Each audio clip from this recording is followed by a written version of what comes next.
మీ అమ్మాయికి సంబంధాలు చూస్తున్నారు కదా వదినా, ఎవరైనా నచ్చారా? ఎక్కడ వదినా, ఇప్పుడు అబ్బాయిలు ఎలా ఉన్నారు, ఒక్కళ్ళు సరిగ్గా లేరు. ఏ వదినా, కట్నంగానే అడుగుతున్నారా? ఛీ, మేమెందుకు కట్నం అడుగుతాం వదినా, మేము అలాంటి చీప్ పనులు చెయ్యం. సరే మరి ప్రాబ్లం ఏంటి? ఏమున్నాయి వదినా, ఫస్ట్ సంబంధం వచ్చింది, అన్ని బాగున్నాయి అనుకుంటే ఆ అబ్బాయికి వంట రాదని తెలిసింది. ఇంకా మా అమ్మాయికి ఏం పెడతాడు, రోజు బయట ఫుడ్ ఆర్డర్ చేస్తే మా అమ్మాయి హెల్త్ పరిస్థితి ఏంటి వదినా. ఇంకో సంబంధం వచ్చింది, ఆ అబ్బాయి శాలరీ 1,00,000 అంట, మా అమ్మాయికి పాకెట్ మనీయే మా ఆయన 1,00,000 ఇస్తారు. ఇంకా దీని చిన్న చితక కోరికలు ఏం తీరుస్తాడు? పైగా పెళ్ళయ్యాక వాళ్ళ పేరెంట్స్ తో ఉండాలంట. అంతోటి దానికి పెళ్ళెందుకు?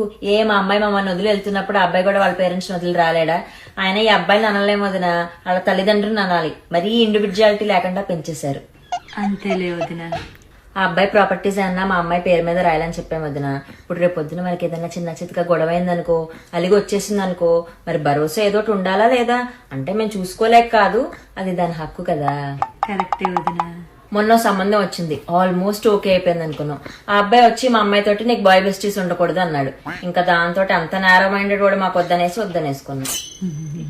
మా అమ్మాయికి పెద్ద కోరికలేం లేవదిన. ఆ అబ్బాయి మినిమం 6 feet ఉండాలనింది. అంటే ఇది 5 అడుగులే అనుకో, కానీ అమ్మాయి అడిగిన ఆ మాత్రం కోరిక తీర్చలేమా? సరే వదిన, నీకేమైనా తెలిసిన మంచి సంబంధాలు ఉంటే చెప్పు.